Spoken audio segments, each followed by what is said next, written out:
بریم برای درست کردن یه شیرینی محلی لرستان به اسم پرسا. 2 بار آرد و الک میکنیم، خوب همش میزنیم و زردچوبه، رازیانه و زیره رو بهش اضافه میکنیم. بعد یه خورده آب و شکر کنار میذاریم، نمک رو بهش اضافه میکنیم و اینکه اینجا روغن رو بهش اضافه میکنیم و خوب هم میزنیم که اینجوری قشنگ از گوله شدن در بیاد. بعدش دوباره مجددی خورده آب بهش اضافه میکنیم که قشنگ سفت بشه و بشه که تو تابه خوب سرخ شه.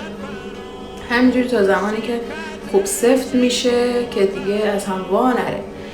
تو سینی میچینیم، به این صورت شکلشو در میاریم. حالا اصل محلی بودنش همینجوریه، شما هر جوری که دوست داشتین میتونید شکلشو در بیارید.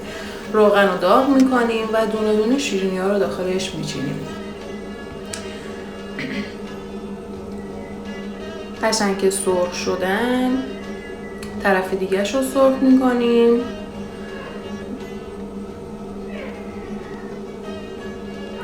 شیرینی‌های ما آماده است. نوش جان.